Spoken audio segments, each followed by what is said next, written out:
Good day, ladies and gentlemen. This is Sunny of Sunrise 75 channel, the home of educational and positive videos. Welcome back, ladies and gentlemen. Medyo matagal-tagal tayong hindi nagkita dahil medyo busy-busyhan ang buhay. At sa pagkakataong ito ay may mahalaga tayong pag-uusapan, dalawang paksa actually in one video. But of course, bago tayo tumuloy, gusto ko munang batiin ang lahat ng mga nanonood sa Sunrise 75 channel sa ating YouTube channel at sa lahat naman ng mga nanonood sa New Life Sunrise sa Facebook account natin. Ayan, so hello sa lahat sa inyo. Ayan, at napaka-exciting po ang ating topic na pag-uusapan. Una, ano po ba ayon sa mga pag-aaral, ayon sa research, ano po ba ang mga 5 priorities ng mga tao sa mundo?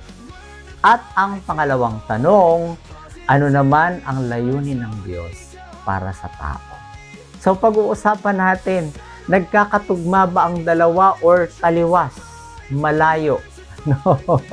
Ang plano ng Diyos sa ginagawa ng tao. Let's begin, ladies and gentlemen. Ayan, so 5 priorities ng mga tao sa mundo. So what are the 5 common priorities and generally worldly, materialistic, secular, oriented priorities of people, no? Based on the findings from psychology, sociology, and values research. Number 1, wealth and financial success. So karamihan ng tao ang mahalaga ay wealth and financial success. Kailangan ikay yumaman, no? And you are successful financially. So, what does it mean? It means that people prioritize money. Ano ba, may pera ka ba? Ano ba ang mga possessions mo? At kailangan ay secured ka financially. Ayon yan sa pag-aaral ni Tim Kasser in 2002, mula 1996 and then 2002 sa kanyang The High Price of Materialism. So that's number 1, priority ng mga tao sa mundo, wealth and financial success. Punta tayo sa pangalawa, the social status and recognition. Wow! Meron ba tayo nito? Ito yung ang desire ng mga tao is for prestige, for influence, and for being admired by others in a key or for being admired. So, ito yung mga desires ng mga tao in relation to prestige, to influence, and being admired by others. Yan ang mahalaga ayon sa pag-aaral, mahalaga sa mga tao. The social status and the recognition. Ayon yan sa pag-aaral ni Hofstede in 2001, no? The status and power distance influence value system, ang sabi diyan. So tayo ba'y may ganito? Mahalaga sa atin yung tayo nare-recognize. Kahit nga sa mga programa, for example, pagdating, nako, sikat na sikat. Ang haba ng kapa, no? At kailangan nakatingin sa kanya yung mga tao pagpasok. Agaw pansin. Nako. Marami bang ganito ngayon? Ang iba naman, hindi na bale na masira ang pangalan. Pwede nga patago, syempre. Pero ang mahalaga yung kanina, pinag-usapan natin. Wealth and financial success. Yaman. May pera ba tayo? Kaya kahit ang daming mga accusation, tungkol sa mga pagnanakaw na nagpapahirap sa buhay ng mga mamamayan, mga accusation na maririnig natin, go lang ng go. My God, nakakalungkot, no? Pangatlo, ayon sa pag-aaral, ay the physical appearance and image. Maraming tao na napakahalaga sa kanila ng physical appearance, sa atin ng physical appearance at ng imahe. So, kaya ang mga katanungan dyan, attractive ba ako? hindi makaalis-alis sa salamin. At mahalaga yung paano siya tinitingnan ng ibang tao. So, we consider being attractive, and then body image. Kaya maraming nagpaparitoke, yung mga kilay na hindi na yung mga kilay na dahil sa kapapaayos ay konektado na. Nagkasira-sira na yung mga ilong, yung mukha, no? Kasi hindi satisfied sa kung anong meron sila. And of course, yung mga nakikitang success outwardly. Yan. Kasi nga, mahalaga ang appearance at ang imahe sa tao. No?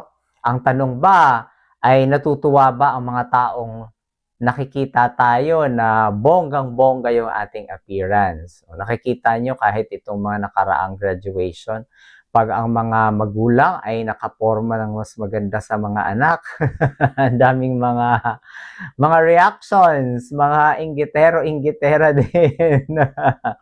So, alam nyo, sa totoo lang, generally, nature kasi ng tao, akala mo ina-appreciate ka, pero sa totoo lang,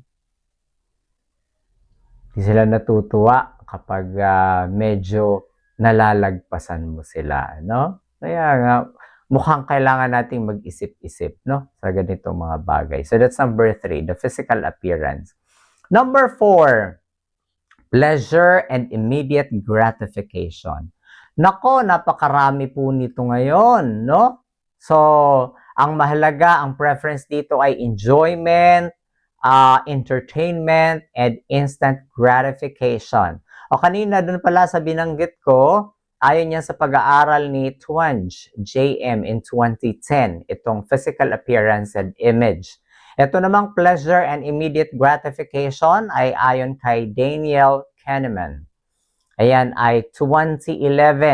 It discusses how people prioritize immediate rewards. Marami ba ang mga ganito ngayon? Ayon sa kanyang Thinking Fast and Slow. Yan, sa pag-aaral na yan. Pleasure and immediate gratification. So, ang gusto ay makamit agad yung kasiyahan, yung pleasure, yung sarap, no? Pero alam naman natin na kapag inuna natin ang pleasure, yung sarap, kahit sa pera yan, kahit sa buhay, ang susunod dyan, later on, ay hirap kapag hindi natin na-manage ng maayos, no? At kahit nga, pag tinignan natin yung mga desires ng mga tao sa social media, ang daming gustong yumaman sa instant na paraan. O, sayaw-sayaw lang ng konti, ayan, makapost ng kahit kita yung iba't ibang bahagi ng katawan, kahit yung mga kasingit-singitan, hindi na naalala kung ito ba ay ethical or ito ba ay... Kaya ang daming mga tao din ang nare-restrict yung mga account, ano, dahil kung ano-ano ang pinagagawa online. Why? Para kumita lang. So, nakalimutan na yung pagiging responsable, nakalimutan na yung isipin din ang kapakanan ng iba, kung ito bang ginagawa ko ay nakakabuti or hindi. Kasi ang mahalaga, kumita, makamonetize. Yan. So, what are we sharing? Nag-iisip pa ba tayo?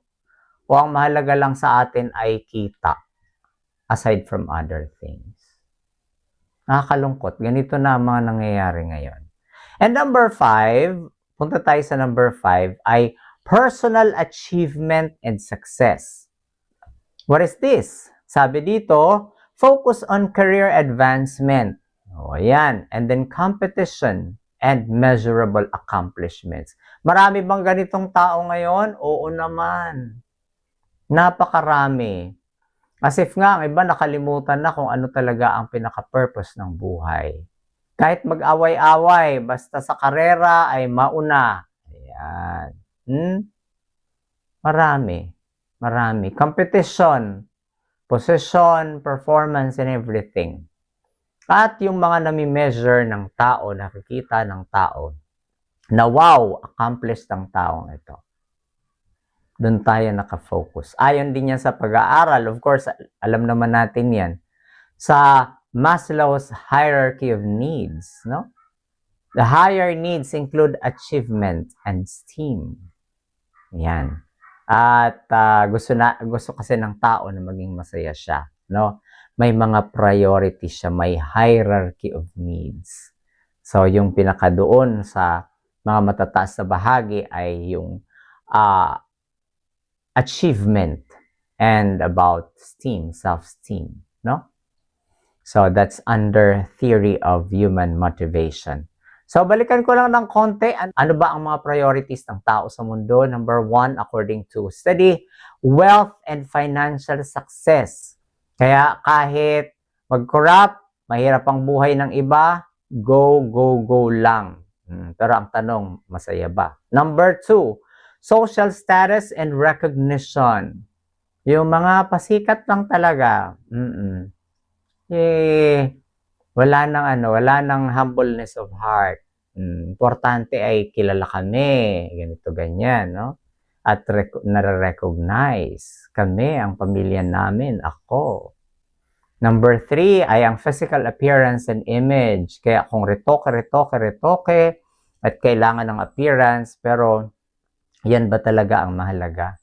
Number 4, pleasure and immediate gratification. Gusto mabilisan lang, agad-agad nandyan. Kahit anong paraan, go lang ng go. Importante, kumita, mag-gratify, makamit yung pleasure. At yung sunod ay personal achievement and success. So, these are, according to study, no? These are the things that people prioritize in the world.